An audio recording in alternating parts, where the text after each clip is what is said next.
Now I would like to invite Mrs. Rita to introduce Dr. Hamra. Thank you.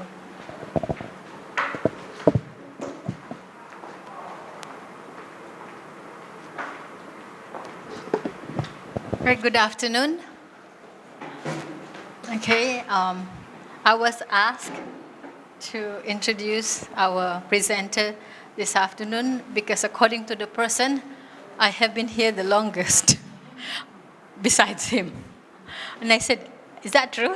Well, I guess if I look around, maybe I've been here at AIU longer than anyone else except for, Dr. Massin was actually in MHPC when I came, right? Yes. Okay, well, I guess she could also. But today, it's my honor to introduce our presenter.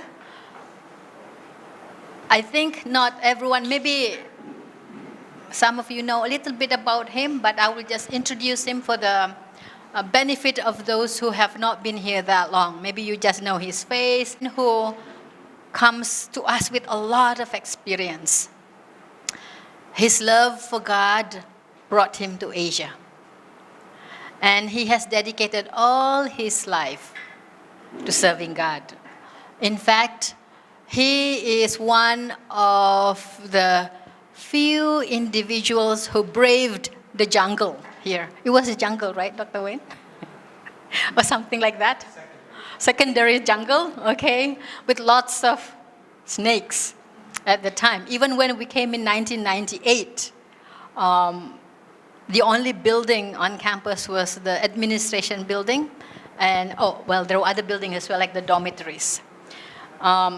As far as his heart is concerned, we know that his heart is in the work of God. And that's why he has given years of service to his work and to his institution.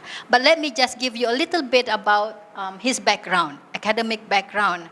He received his first degree from Pacific Union College in theology. You believe that? He could actually be a pastor. And then from the University of California, Berkeley, he received his Master of Business Administration in Accounting. And then in 2002, he received his doctoral degree in Management and International Business from Golden Gate University in California. All the universities are actually in California. And if I tell you everything he has done, he won't have time to present. But maybe it's enough for me to say that he has contributed a lot to the development of Mission College, which eventually became known as Asia Pacific International University.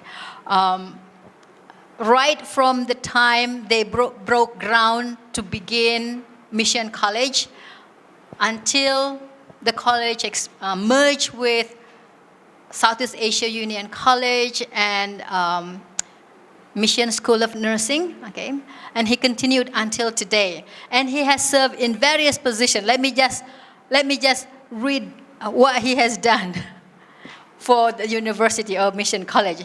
He has served as Dean of Man, teacher and accountant, business manager, work study director, developer and vice president for finance, vice president for student administration, and dean of faculty of business administration, and vice president for financial administration. I guess I'm repeating some because I think the position returned or recycled. And most recently, vice president for academic administration, under whom I have learned a lot through the years. I appreciated his patience to deal with inexperienced teachers and those who made mistakes more than one. You will appreciate his mercy. And right now, he is the managing editor of our journal, Human Behavior Development and Society, formerly known as Catalyst. And the Catalyst is indexed in EBSCO, Thai Journal Citation Index, and ASEAN Citation Index. So you can imagine this is a big responsibility. In addition to that, starting this academic year, he is serving as the chair of the Master of Business Administration program. So he is carrying a heavy load, and we appreciate his dedication and commitment to the work for God in this university. And at this time, we are going to hear from him how, I think this is your doctoral degree, right? Or more in that? Yeah. A little bit of how he did his doctoral research. So let's give the time to Dr. Wayne. Thank you.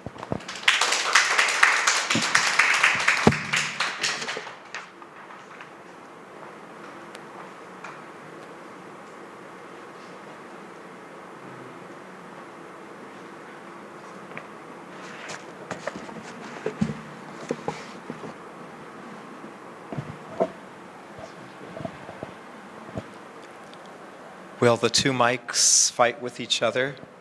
I guess I'm supposed to use both. So, thank you for for many kind words, more than necessary, Mrs. Rita. And I'm actually quite amazed that you would take time on Friday afternoon to come here and listen to something that's interesting to me. I don't know if it's interesting to you, but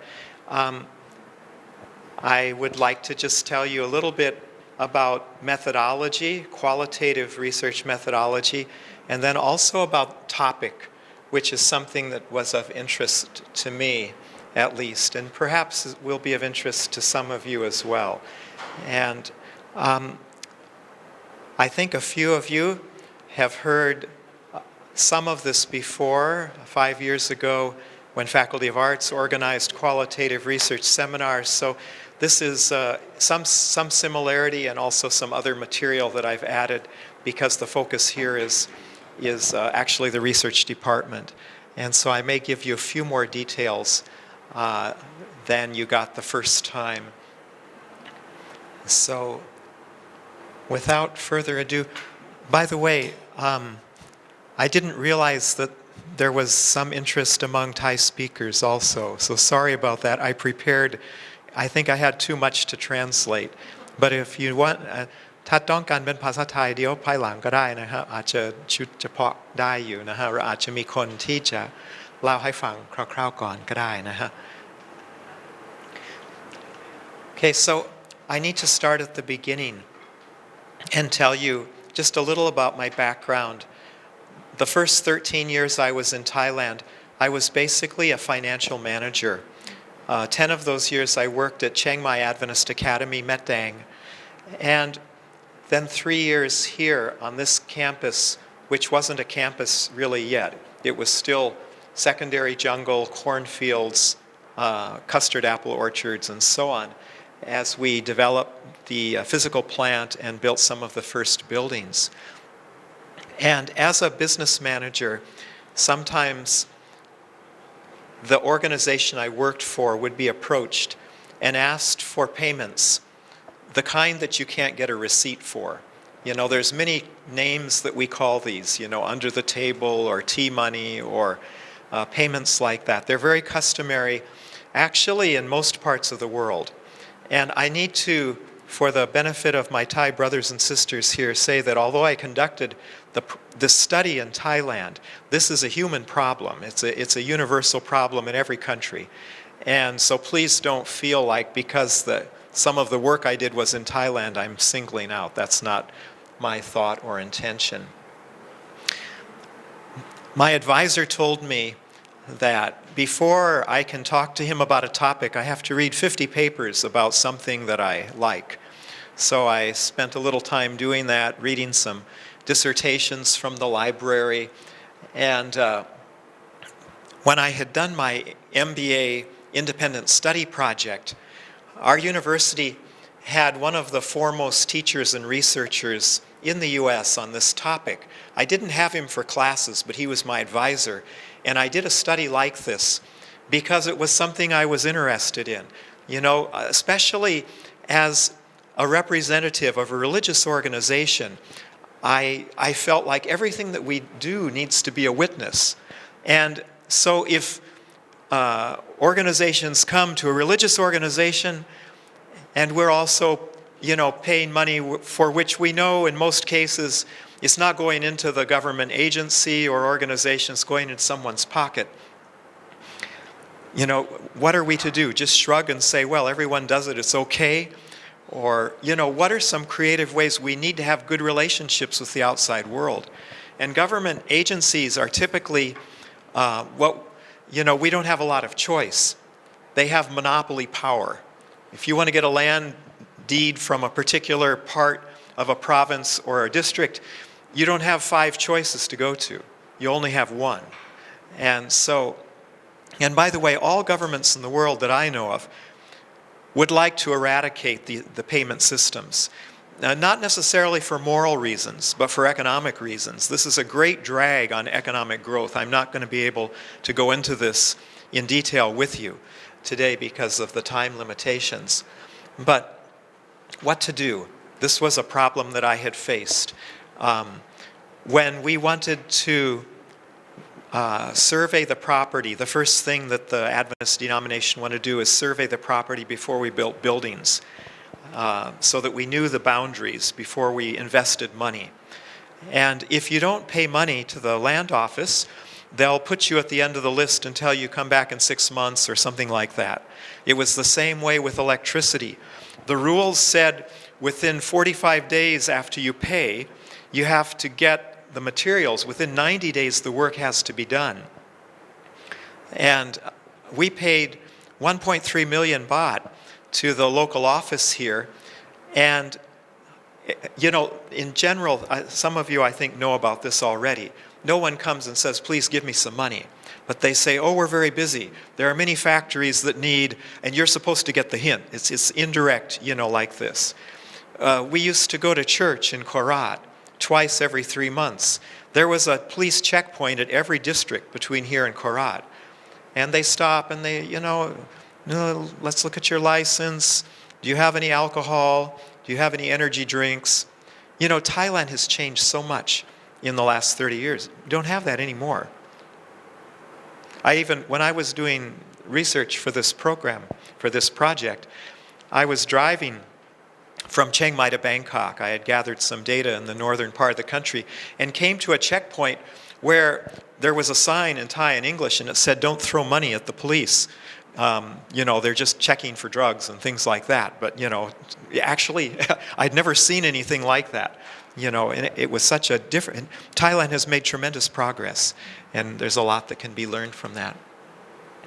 Well, when I was looking for a topic in early 1998, as I began to read the 50 articles, I came across a number of articles about a convention or a treaty that had been drafted by the Organization for Economic Cooperation and Development.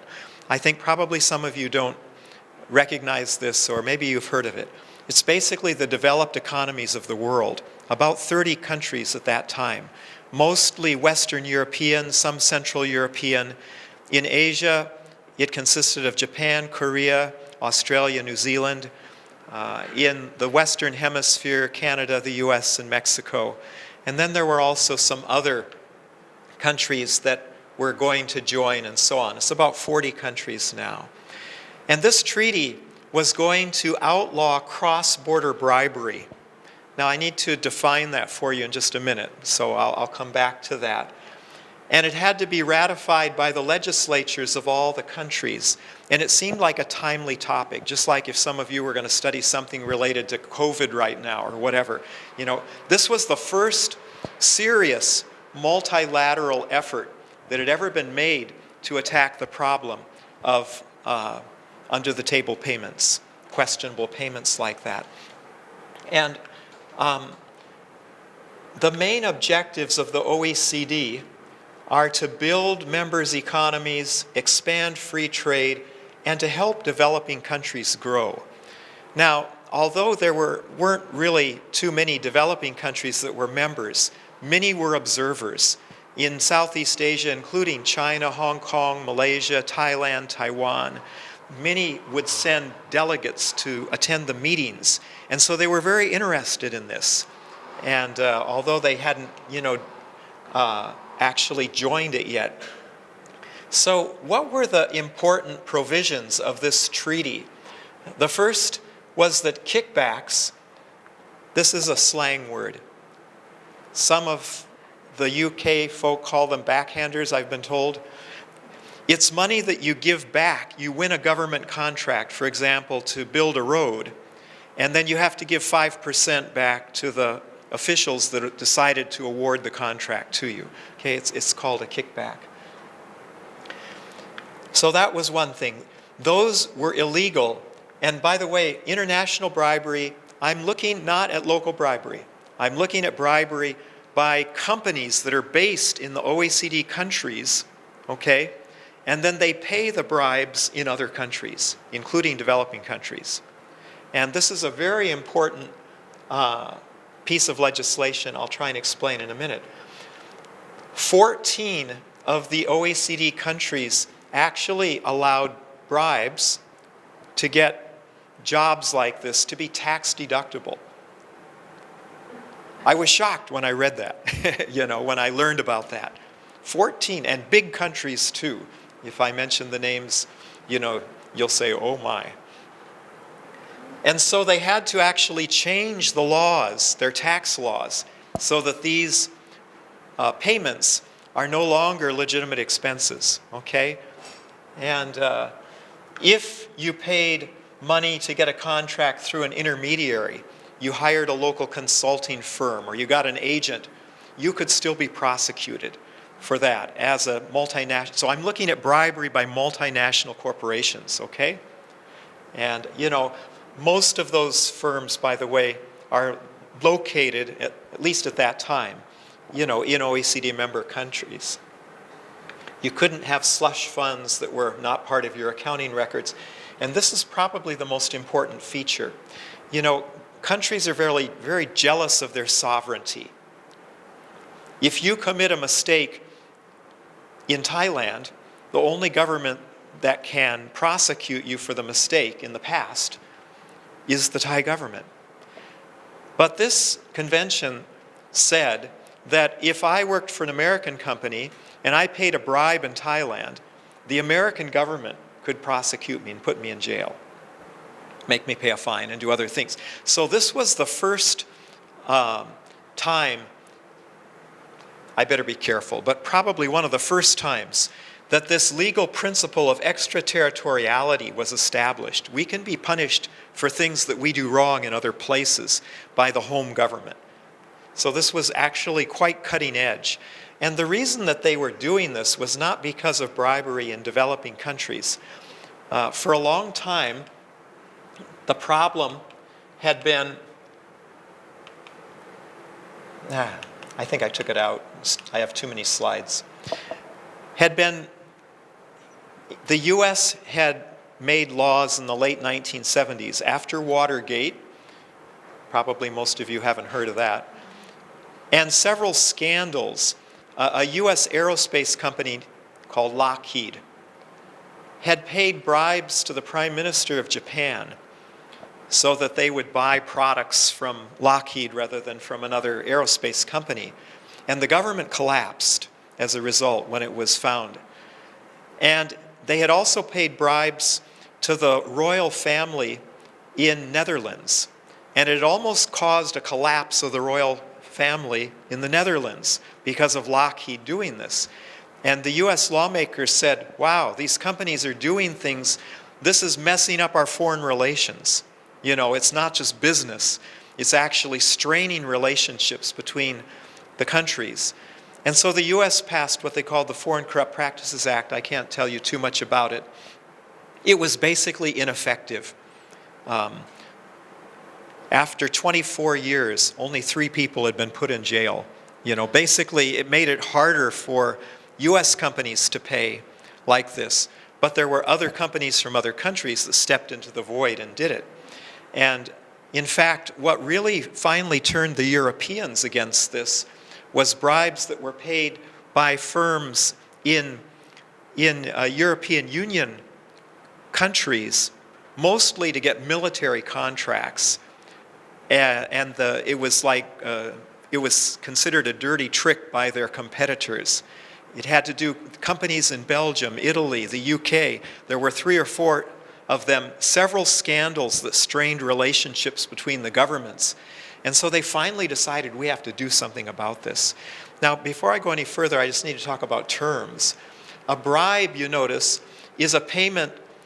It doesn't have to be money. It can be a favor. It can be in kind. It can be anything. An inducement is the word that they use. That means that a decision maker changes what they would do. Okay? Okay, so easy example. I'm driving down the highway 120 kilometers and the speed limit is 100. The policeman pulls me over. According to the law, I should be fined. 500 baht, 1,000 baht, whatever. I take 200 baht and put it in his pocket. All of a sudden, he didn't notice. That's a bribe. Okay? The convention made that kind of payment illegal. Okay? But this is another type of payment. It's called facilitating payment. We have so many words, slang words for this one. Grease, tea money, oil the palms. There's so many ways. This one is more like a tip. You're not paying someone to do something illegal. You're paying them to do something faster. Okay? But now this is what the academics, how they distinguish. But in reality, the common people don't make this distinction. It's a slippery slope. Once you start paying money for services like that, it's very easy, and sometimes it's hard to draw, a line between the two. I remember when Muaklek only had 30 phone lines in the whole district, and this is in the day before. I used to ride the motorcycle at night into one of the shops that had one of the 30 phones and wait in line, and you could only talk for 3 minutes. And I had to call my colleagues in Bangkok and try and, something about the business like that. Okay. So, and if you wanted to try and get a phone line, good luck if you weren't willing to, pay off the people that were involved or something like that. So this one was not outlawed by the convention, okay? But this one was. And you can see that by the time I was doing my studies, the legislatures, this means, the foreign minister couldn't sign or the president couldn't sign. They had to change the laws of all those countries. And by the time I was gathering my data starting in 2000, 2001, 33 of the 34 countries had already, agreed to this. And it had actually come into effect on February 15, 1999. And so my interest was to try and find out, what do people in Thailand think of this treaty? Is it going to work? Where are the blind spots? What are the good features? How's it going to shape out, and what feedback might you have? There's many factors that had led to this action. Maybe one of the important ones was the information revolution. I mean, if any of you watch the news in Thailand, the last couple of weeks, there have been several issues. One has to do with the son of a very well-to-do family, and the charges were dropped after he, vehicular manslaughter, killed a traffic policeman and so on. One thing that was changing the world back in those days was fax machines and satellite TV and the internet. It became much harder to cover things up. If something went wrong, just like, now they have video clips of a couple of members of parliament asking for money from companies in order to drill the deepwater well. That's another one that's in the news right now. And there had been so much corruption as economic development exploded. Thailand had the highest rate of economic development in the world from 1985 to 1994. It was higher than China at the time. And so there was so much happening that there was a lot of grease along the way, to keep things moving smoothly.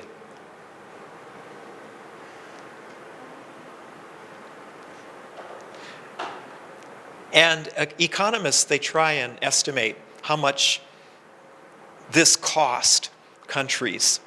And So I've just given you just a few numbers here, you know. It was a huge amount, I guess you can say. And you notice it's in all parts of the world here.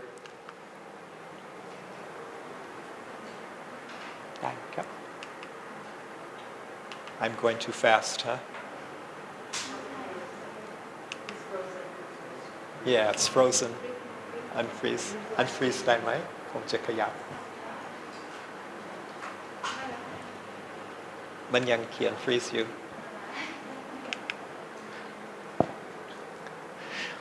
And basically, most of the international bodies estimated that as much as 30% of public funds were wasted this way, up to 50% of legitimate tax revenue was lost this way, and probably each 2-point increase on a particular scale, a corruption scale that they had, resulted in about a 0.5% reduction in GDP growth. Okay, so I didn't really study this as a moral issue. Although I'm interested, I mean, I trained not really to be a pastor, to be a Bible teacher, but I was studying this more from an economic perspective as a business person. And I mentioned a minute ago the FCPA, Foreign Corrupt Practices Act, in the U.S. didn't work. Actually, the U.S. share of overseas construction fell from 10.3% before to about 1.5% within just a period of 4 years. Basically, U.S. firms could no longer build dams, oil pipelines, highways, bridges, you know, and things like that because they could never win the projects anymore. And now this is something I'd also like to just talk about briefly, the role of laws and treaties in society. You know, what is considered unethical and what is considered illegal changes over time. And often what happens is something that is unethical and society frowns on, which is considered like a soft kind of law, is followed by a hard law later on. We can see this in the area of computer crime, for example. You know, the law actually tends to lag behind the technological change. That's fairly well established. You know, seatbelts are a good example. You know, you should wear a seatbelt, but the real purpose of the seatbelt is to begin to change people's perception of responsible behavior when you're driving, you know, a car. The government's trying to get people to wear helmets right now when they drive motorcycles. And so basically, this convention was trying to shine a spotlight on companies that were wealthy companies in many developed parts of the world that had their coffers full of cash and could go into developing countries and basically buy whatever they wanted and make excuse that, well, that's the way things are over here, and take advantage, as opposed to being part of the solution, you know, actually making the problem worse. Well, I wanted to try and study this, and so my research methods teacher said, sure, go ahead. And so in our group, when I began trying to study this second semester in my doctoral program, there were 4 of us working together. A young woman from Taiwan, one from Nigeria, another American guy, and myself. And so we designed a survey questionnaire, and our thought was that we're going to ask 125 of the biggest Fortune 500 firms in the US that do a lot of their business overseas, what they think is going to be the impact of this convention on them. And so we prepared a survey. I actually brought a copy of it if you want to look at it. It's about 4 pages long. It's anonymous. The teacher thought it was good. He gave us a good grade. And he also wrote a letter. And in addition to that, so here's a copy of the letter. You know, he actually signed there. He's an associate professor. We're doing this. We want to study how's this going to affect American businesses. The U.S. Congress had already ratified this, you know.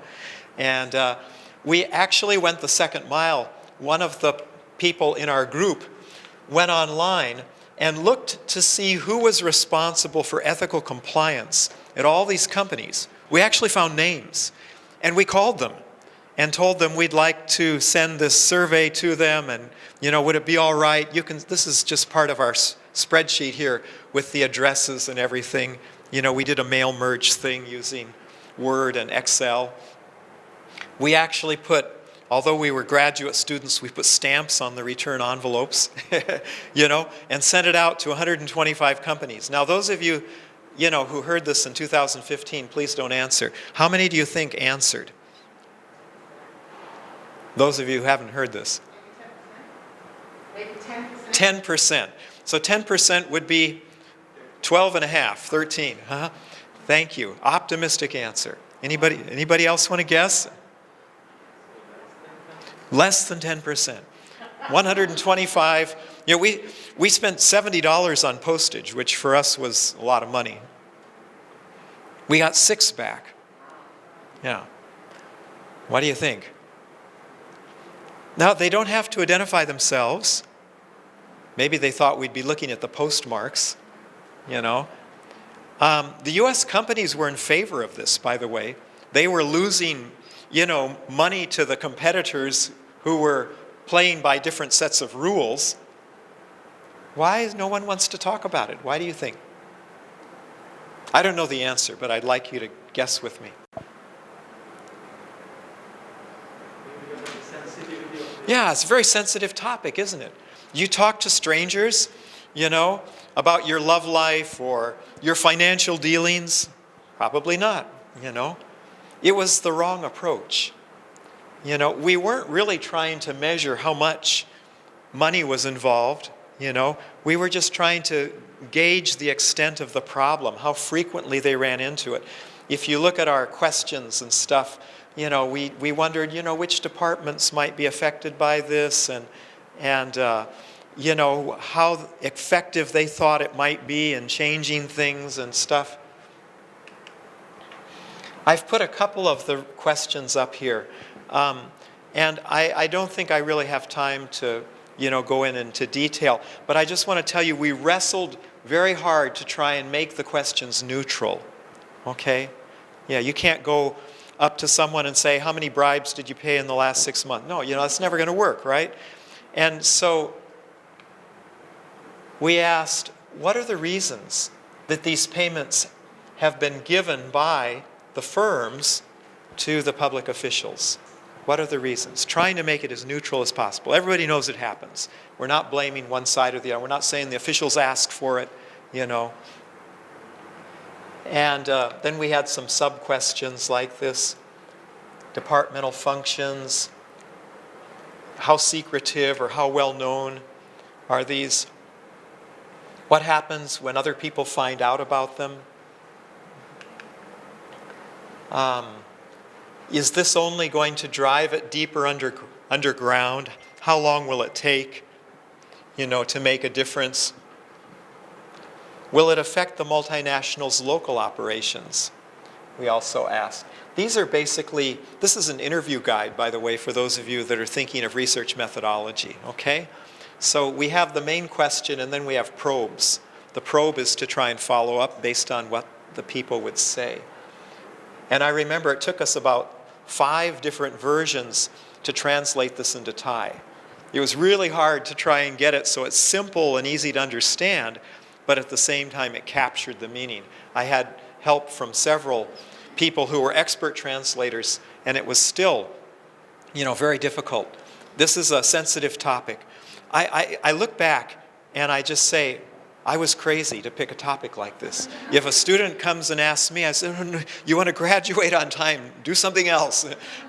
But this was something that I was interested in, and especially as a Christian operating in an environment. Ellen White has a place in one of her books where she talks about the lily that's in the mud pond, like that. How can a Christian operate in an environment where this is not only acceptable but expected? What could we learn? So you'll see one of my questions here, I'm going to skip that one, was, what are the best practices? Is there anyone who's successful in avoiding this and not antagonizing the rest of the world, This has to be done very delicately. And so I took a class in qualitative methods. We were all required to take quantitative. And so I took that one first. And I would have to say the project failed, although we got a good grade for the paper. The teacher said, yes, you did everything right, but, sorry about that. You didn't find out very much, unfortunately. And so the next year I took a qualitative methods class. Had a really good teacher. I really liked him a lot. And so he said, why don't you try it qualitative? So I said, okay, I'll try it. And so this time, instead of doing surveys, I decided to try interviews with academics and also some business executives, and used what would be called a snowball sample, if you're familiar with that. So you start with a couple of people that might be able to talk to you about this topic, and then you ask them for referrals. It's often used to study illegal activities or, sensitive things. They use this approach. So that's what I tried. And I was amazed at the responses. I thought, well, at least they'll answer my questions, I hope. Maybe, if I'm lucky, I'll hear a story or two sometimes. The results exceeded my expectations immensely. Some of you have heard me say I felt almost like a Catholic priest listening to confession sometimes. People had lots to say on this topic, and there weren't opportunities to talk about it, and I was a stranger in many of the cases. I tape recorded these, by the way, and later for the big study, this is the pilot, okay? I interviewed about 50 people for the major study, and only 3 of them didn't let me tape it. So you have to try and put their minds at ease a little bit, talk about why you're doing this and what the benefits are very briefly before you get started. But I didn't know most of the people. They were strangers. I had lots of referrals and had to do that way. And so, you see all the A's there. That means they told me stories. They told me stories about how to get into a particular country in the Middle East. If you don't put money in the passport, they'll take you into a room and strip search you and embarrass you, or something like that.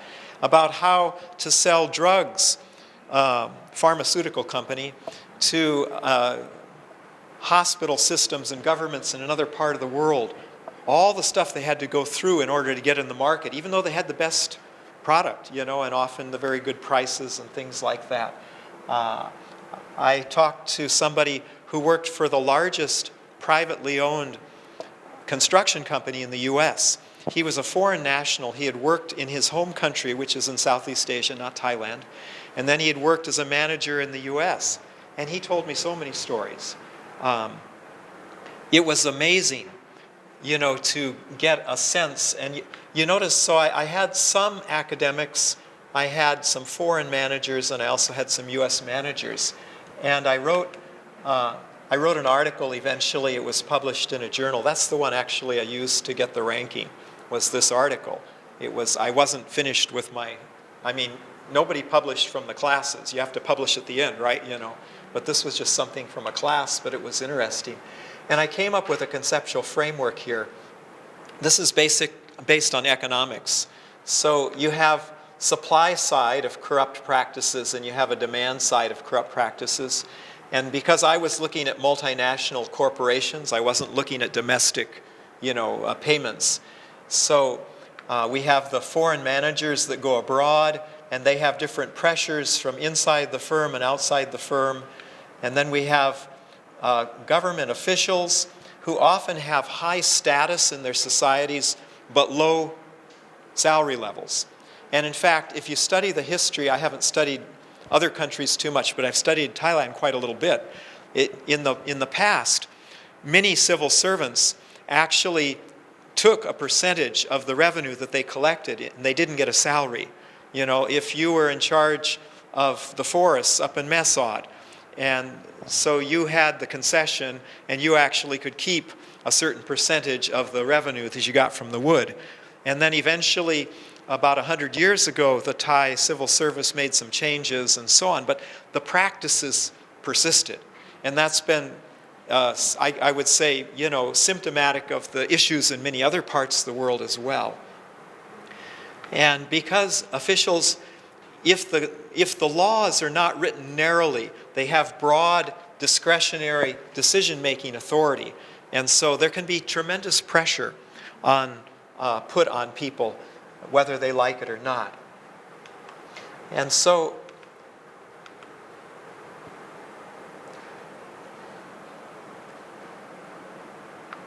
because I had failed with the quantitative study, and because it seemed like people needed to have some kind of rapport before they would talk about this, the qualitative study provided me really with more data than I knew what to do with. It took me about 3 months to transcribe the interviews. I recorded the interviews. I had 250 pages just of interview material. And obviously I couldn't, tell all the stories I heard or whatever. My dissertation was only 400 pages in the end, but it provided, some patterns and things like that. And the people I interviewed were about 1/3 academics, about 1/3 business executives, and just less than 1/3 government officials. And I tried in my interviews to get them to talk about their experiences first, and then their opinions, which is what we call in research methods grounded theory. So in other words, you want to understand the context of their opinion, so you have to find out a little bit. And this is not easy to do because you can't ask directly, but you can try by using projection technique and so on to get people to talk about what other people do, but actually what they're talking about may reflect their own experiences as well. I'm just going to show you a few of the people that I talked to in the fields that they were involved in. Several of them were former university presidents. I talked to 3 judges. I talked to people that were one of the highest ranking public prosecutors in Thailand. People who worked for NGOs. The Lord opened doors. I don't have time, I guess, to tell you too many details. I'm already probably pressing the limits of the time here. It's about 1:45 now, I think. And was able to also talk to people who were involved in trying to stem this. There's a lot of brave people in Thailand that speak out, put themselves in danger to do this. I became acquainted with several researchers and authors at Chulalongkorn University. There's one, in fact, that he was working on corruption in the police department and got in so much trouble that he had to, go into hiding. He couldn't be publicly visible anymore because people hated him for telling the truth. The whistleblowers, the people that do this, often lose their careers. It's really hard to take on some of these entrenched practices.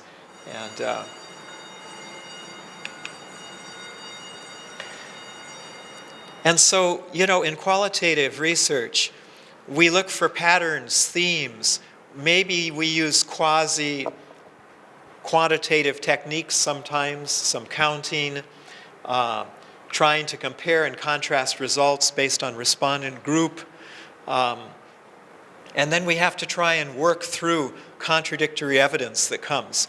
If all the evidence you gather supports your initial ideas about a topic, then probably you have blind spots, or I have blind spots. If there's nothing that's new, if there's no surprises, then there should be some questions raised about the quality, of the research and whether we're really open-minded or just wanting to hear what we already believe. I've just given you only one example here. So here's the academics, here's the business executives, here's the officials, and this is sort of like a content analysis approach where I would take words or themes that were mentioned in the interview notes. At first I was going to use a certain software program that the Centers for Disease Control uses in the US, but it was just too awkward. I ended up with a big table and about 8 or 10 different colored markers. and just, marking my notes like that. And then once I had the colors, I could begin to try and then focus on those that talked about that issue. And so here's my code. C says that the payments are for convenience. And you'll notice, out of 40 respondents, 25 mentioned that was the highest level of mention. And by the way, when people talk, even if I tell them the definition, sometimes they talk about bribes, sometimes they talk about facilitating payments, mixed. And so I had to kind of sort that out based on the context of the type of payment that they told me and so on afterwards. And so these were some best practices that emerged from, this is from literature, okay? Not from my findings yet. That's something else, okay? But these were the best practices that some companies were using. And so I actually tried to incorporate a little bit into my interview questions if they talked about best practices to try and see, if there were any like that. Now, like here's a particular Japanese company. They said all business gifts must be eaten, drunk, or contributed to local charity. In other words, don't put them in your pockets, and take them away. Reminds me of our purchasing department here at AIU. They get gifts sometimes at the holiday season from the companies we do business with. And so they take like the shirts and the other promotional stuff and distribute to the daily wage people, who earn the less amount of income. Yeah, so practice something like that, okay? And here was one very interesting one. I'm not sure exactly which country it happened in, but bribes were required, and so the company decided they wouldn't bid. This is for a major Asian airport. And eventually, the government investigators found that all the other competitors were paying bribes, and they were chosen because they were the one who hadn't. There's some very interesting stories out there.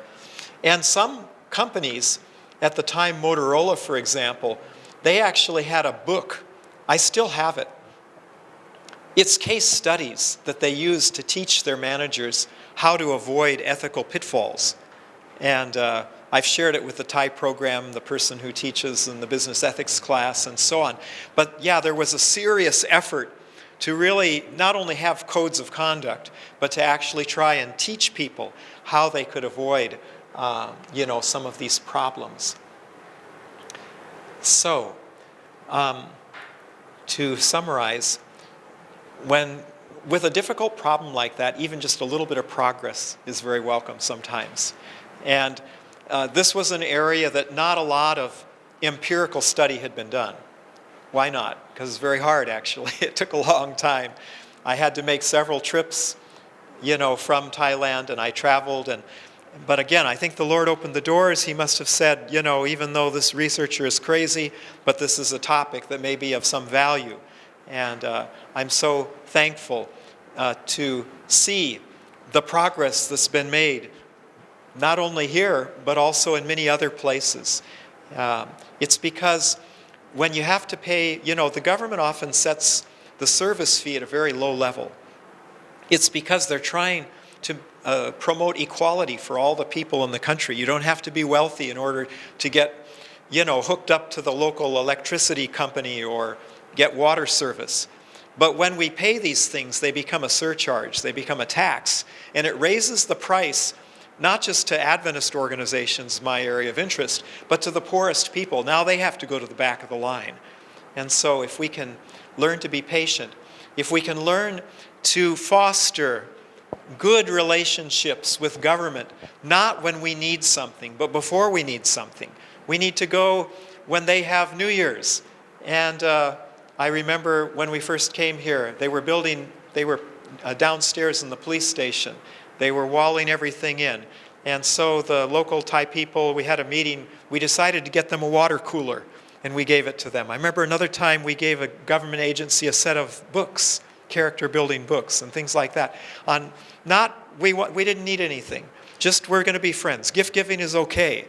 The problem is quid pro quo, if you know Latin. It's when you're exchanging, now it's a transaction. It's not a relationship builder. A gift is fine, but a transaction should be avoided, because even the facilitating payments, again, they can often become the other kind. So thank you for your attention. I'm sorry I've gone over a few minutes. If you have questions or whatever, or comments, I'll try to maybe address them. Thank you. Oh, if you're more interested in the topic, this is a book. It's in the library, so if you want to read more, you can go and find it. And the article that I showed you up there, if you search in ABI database, you can find it. Business Economics is the name of the journal. So I've had a couple other publications on this. I've published an IS forum. I probably should come back to it. I haven't had a chance to do anything recently, but yeah, you can Google search. I'm sure you'll find it. I'm wondering if you use any. Oh, sorry. Yeah, I'm wondering if you have used any software when you did your analysis, data analysis. Yeah, I tried to, but it just didn't work. So I ended up using low-tech method, and well, there were a couple of issues here. First of all but 3 of the interviews were conducted in Thai. Okay, so I had 3 interviews that were in English. I interviewed the trade representative for an embassy of an important signatory country here in Thailand. That was in English. I interviewed a judge who's actually a Thai national, but was teaching international law in a foreign country. And he knew quite a lot about this topic, you know. So when I translated, there's maybe some subjectivity in the words I use. Now, usually when you're doing qualitative research, and if people are talking in their first language and whatever, yeah, you can be really careful with the words. It was a little bit harder for me because I may have not always translated the same word exactly the same way depending on how it was used in a sentence. So I decided that maybe, you know, the software programs, what they do is like they color everything a certain color, you know, in the program, and then you can sort and get them together. And so I ended up doing that kind of manually and probably a little bit more carefully, took more time, but I could get similar terms and then say, hey, is it really dealing with this issue or not? So, yeah. Did you have hand, Dr. Maxine? I did, but you answered. I answered it, okay.